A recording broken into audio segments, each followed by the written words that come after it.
Hello friends, welcome to study कर। मैं हूं आपका दोस्त प्रभाकर। आज के इस महत्वपूर्ण लेक्चर में हम डिस्कस करेंगे 5 मई 2023 के मोस्ट इंपॉर्टेंट करंट अफेयर्स के क्वेश्चन। तो आप इस लेक्चर को बहुत ही ध्यान से लास्ट तक जरूर देखिएगा। आज का पहला क्वेश्चन है, विश्व बैंक के नए अध्यक्ष कौन बने हैं? तो दोस्तों, अभी हाल ही में वर्ल्ड बैंक के न्यू प्रेसिडेंट बने हैं अजय बंगा। भारतीय मूल के हैं अजय बंगा। तो अब वो वर्ल्ड बैंक के नए अध्यक्ष चुने गए हैं और वो अपना पद संभालेंगे 2 जून 2023 को। उनका कार्यकाल होगा 5 साल का। अभी कुछ समय पहले अमेरिका के राष्ट्रपति जो बाइडेन ने अजय बंगा को वर्ल्ड बैंक के अध्यक्ष के रूप में नॉमिनेट किया था, यानी उनका नाम दिया था वर्ल्ड बैंक के अध्यक्ष के रूप में। और अब वो दोस्तों 2 जून 2023 को शपथ लेने वाले हैं। अजय बंगा की बात करें तो उनका जन्म पुणे में 10 नवंबर 1959 को हुआ था और उन्होंने जालंधर और शिमला से स्कूलिंग की है। इसके अलावा डीयू से यानी दिल्ली यूनिवर्सिटी से ग्रेजुएशन और आईआईएम अहमदाबाद से एमबीए किया है। अजय बंगा मास्टर कार्ड के सीईओ भी रह चुके हैं और बंगा वर्ल्ड बैंक के अध्यक्ष बनने वाले भारतीय मूल के पहले व्यक्ति होंगे। तो ये बहुत ही इंपॉर्टेंट पॉइंट हो जाएगा। 63 साल के भारतीय अमेरिकी Ajay Banga private equity fund General Atlantic के वाइस चेयरमैन है। मशहूर पत्रिका फॉर्चून ने 2012 में बंगा को शक्तिशाली उद्योगपति 2022 के तौर पर चुना था। वह हिंदुस्तान यूनिलीवर के पूर्व चेयरमैन मानविंदर सिंह बंगा के भाई हैं। दोस्तों, बात करते हैं विश्व बैंक की। तो इसकी स्थापना 1944 में हुई थी। वाशिंगटन डीसी में इसका हेडक्वार्टर है। इसके मुख्य अर्थशास्त्री हैं इंदरमीत गिल, ये भी भारतीय मूल के हैं। विश्व बैंक संयुक्त राष्ट्र की विशिष्ट एजेंसियों में से एक है। इसके सदस्य कितने हैं? 189। बहुत ही इंपॉर्टेंट है। सबसे बड़ा शेयर होल्डर कौन है विश्व बैंक का, यानी सबसे ज्यादा शेयर किस देश का है? तो वो है अमेरिका। और दोस्तों याद रखिएगा कि अमेरिका जिसका नाम नॉमिनेट करता है अध्यक्ष पद के लिए वही बनता है अध्यक्ष, क्योंकि इसका सबसे ज्यादा शेयर जो है वो विश्व बैंक में है।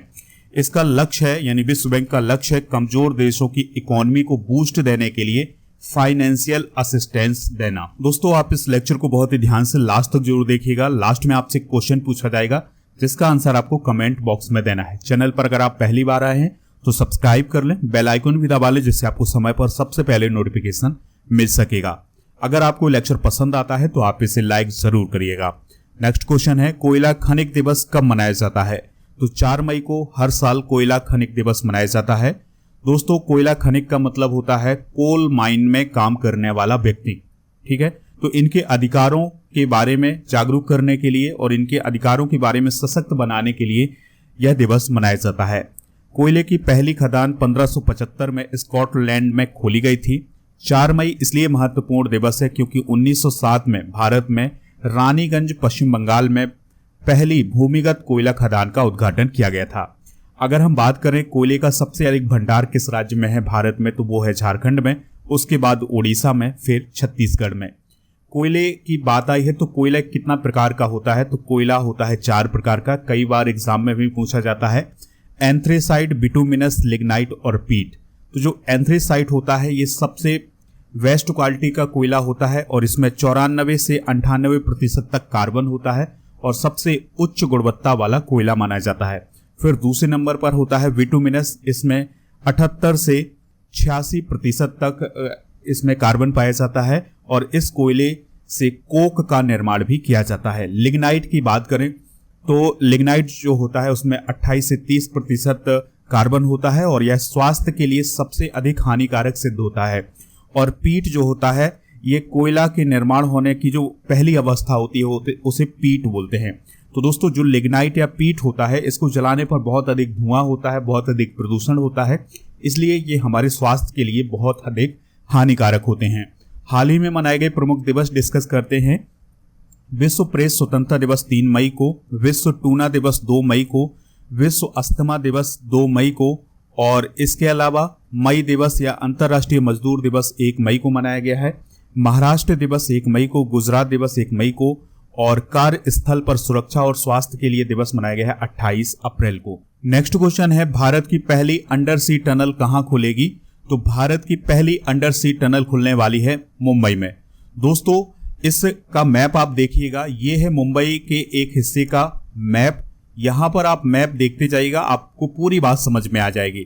तो दोस्तों, ये जो टनल है ये गिरगांव से स्टार्ट होगी और प्रियदर्शनी पार्क तक जाएगी। तो इसकी जो टोटल लेंथ है वो है 2.07 किलोमीटर की। अब 2 टनल होंगी, एक आने के लिए एक जाने के लिए, ठीक है। तो उनमें से प्रत्येक की जो लंबाई है यानी टोटल लेंथ है वो है 2.07 किलोमीटर की। अगर हम बात करें कि वह हिस्सा जो समुद्र के अंतर्गत होगा तो वो होगा 1 किलोमीटर का, यानी कि 1 किलोमीटर जो हिस्सा होगा वो समुद्र के अंदर होगा, ठीक है। और यहीं पर वो टनल बनाई जाएगी और यही बनेगी भारत की पहली अंडर सी टनल। अंडर सी टनल का मतलब है समुद्र के अंदर बनने वाली टनल। दोस्तों जो ये टनल होगी ये कितनी गहराई में होगी, तो 17 से 20 मीटर की डेप्थ पर ये टनल बनाई जाएगी। तो आशा करते हैं कि आपको बात समझ में आ गई होगी। तो भारत की पहली अंडर सी टनल जो है वो मुंबई में बनाई जा रही है। यहाँ पर बात आई है भारत के प्रथम की, यानी भारत में पहले की। तो भारत का पहला ग्रीनफील्ड अनाज आधारित एथेनॉल संयंत्र पूर्णिया बिहार में खोला गया है। वैक्यूम आधारित सीवर सिस्टम लगाने वाला पहला शहर कौन है? आगरा। हर गांव में पुस्तकालय वाला देश का पहला जिला कौन है? जामताड़ा, झारखंड। भारत का पहला अमृत सरोवर रामपुर उत्तर प्रदेश में स्थापित किया गया है। जंगली जानवरों को कानूनी अधिकार देने वाला पहला देश कौन है? इक्वाडोर है।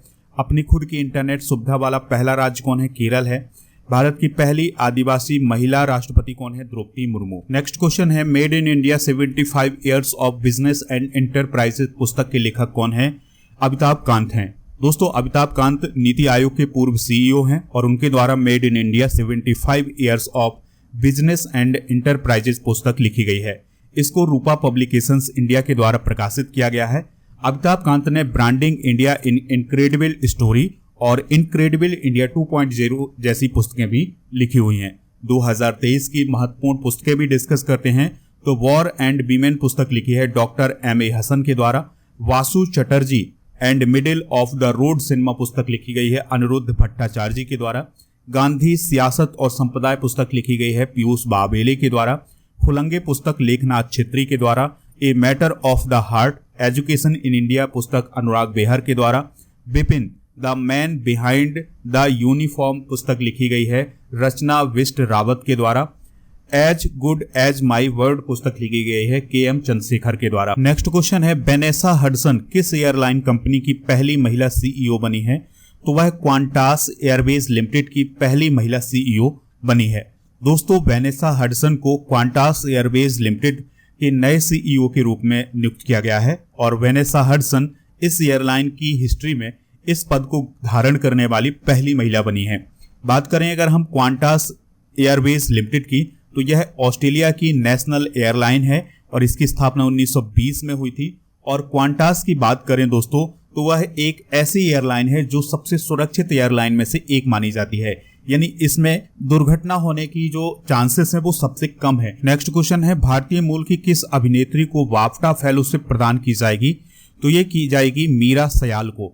दोस्तों वाफ्टा का फुल फॉर्म क्या होता है? British academy of film and television art.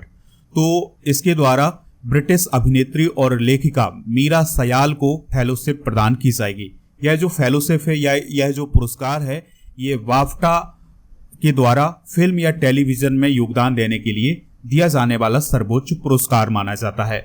यहाँ पर बात आई है पुरस्कार की, तो अभी हाल ही में रूसी लेखिका मारिया स्टेपानोवा ने लीपजिंग पुरस्कार 2023 जीता है और डॉक्टर M.N. नंद कुमार को ब्रिटेन में भारतीय शास्त्रीय कलाओं में उनके योगदान के लिए किंग चार्ल्स तृतीय के द्वारा मानद MBE से सम्मानित किया गया है। भारतीय अमेरिकी नीली बेंदापुडी को इमिग्रेंट अचीवमेंट अवार्ड 2023 से सम्मानित किया गया है।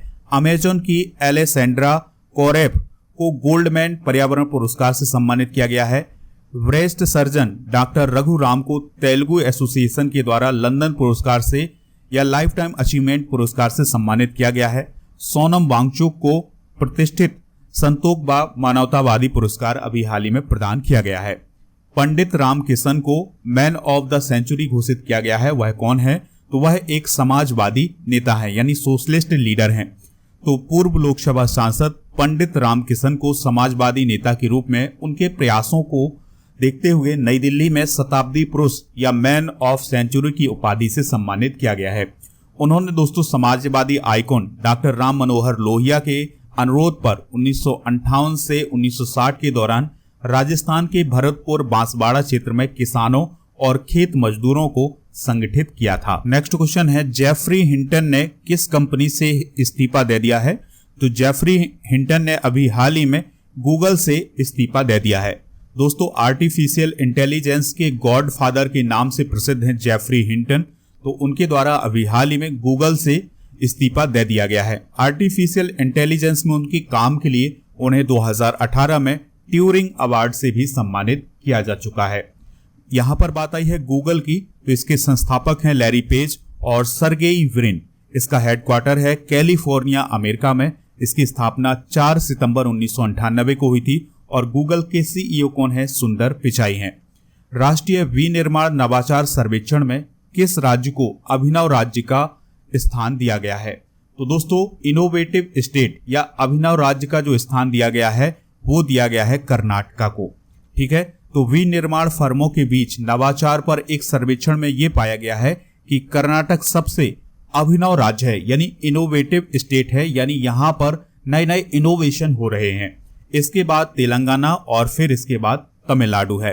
ग्लोबल इनोवेशन इंडेक्स 2022 की बात करें तो भारत की रैंक कितनी है? 40 है। यहां पर रैंकिंग और रिपोर्ट की बात आई है तो वर्ल्ड प्रेस फ्रीडम इंडेक्स 2023 में भारत की रैंक जो है 180 देशों में वो कितनी है? 161 है।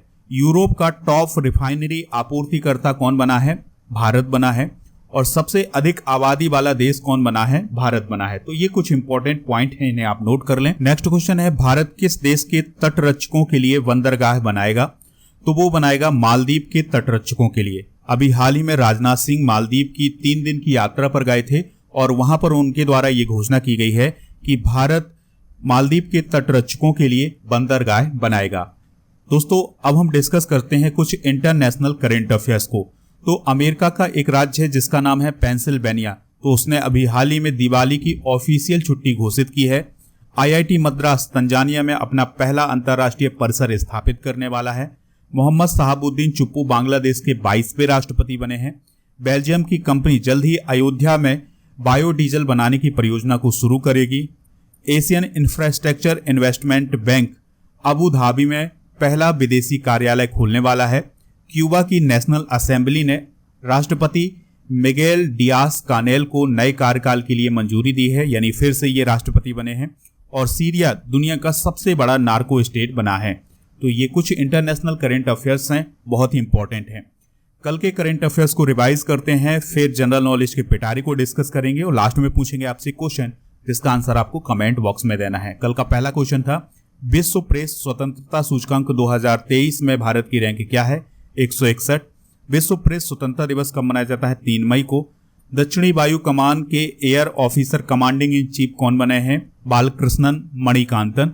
किस राज्य में पिछड़ा वर्ग सर्वेक्षण शुरू हुआ है? उड़ीसा में। अप्रैल 2023 के लिए कितना जीएसटी राजस्व संग्रह हुआ है? 1.87 लाख करोड़ का। भारत सरकार ने कितने मैसेंजर मोबाइल ऐप को ब्लॉक किया है? 14। न्यायमूर्ति टी.एस. शिवगनानम किस उच्च न्यायालय के मुख्य न्यायाधीश बने हैं? कलकत्ता के। भारत किस देश को तेज गश्ती पोत और लैंडिंग क्राफ्ट सौंपेगा? मालदीव को। जीवीएम ड्राइवर को किस संस्थान के शोधकर्ताओं ने डेवलप किया है? आईआईटी मद्रास। अरुण मणिलाल गांधी का निधन हो गया है, वह कौन थे? लेखक और सामाजिक राजनीतिक कार्यकर्ता। दोस्तों, आज के जनरल नॉलेज के पिटारे में डिस्कस करेंगे राष्ट्रीय आंदोलन की महत्वपूर्ण घटनाएं। 1919 में रॉलेट अधिनियम और इसके अलावा जलियांवाला बाग हत्याकांड हुआ था 1919 में। 1919 में मॉन्टेग्यू चेम्स्फोर्ड सुधार भी आया था। 1920 में खिलाफत आंदोलन और 1920 में ही असहयोग आंदोलन हुआ था। 1922 में चोरी चोरा कांड। 1927 में साइमन कमीशन की नियुक्ति। 1928 में साइमन कमीशन भारत आया। 1929 में भगत सिंह के द्वारा केंद्रीय असेंबली में बम विस्फोट किया गया था। 1929 में कांग्रेस द्वारा पूर्ण स्वतंत्रता की मांग भी की गई थी। तो ये इंपॉर्टेंट घटनाएं हैं, नोट कर लीजिएगा। आज का प्रश्न है जिसका आंसर आपको कमेंट बॉक्स में देना है, विश्व बैंक के नए अध्यक्ष कौन बने हैं? जो भी इसका राइट आंसर हो कमेंट बॉक्स में जरूर बताइएगा। लेक्चर पसंद आया हो तो लाइक जरूर करें। अगर आप किसी भी एग्जाम की तैयारी कर रहे हैं, चाहे वो किसी स्टेट का एग्जाम हो या फिर एसएससी बैंकिंग कोई भी एग्जाम हो, तो उसके लिए मॉक टेस्ट हमारे ऐप पर उपलब्ध हैं। आप उनको ज्वाइन करिएगा, हिंदी अंग्रेजी दोनों माध्यम में है।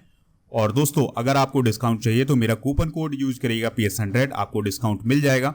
डेली करंट अफेयर्स का पीडीएफ आपको दो जगह मिलेगा। एक मिलेगा दोस्तों हमारे ऐप पर, लिंक डिस्क्रिप्शन में है। इसके अलावा टेलीग्राम चैनल पर, उसका भी लिंक डिस्क्रिप्शन में है, तो वहां से आप ज्वाइन कर लीजिएगा, वहां पर आपको पीडीएफ मिल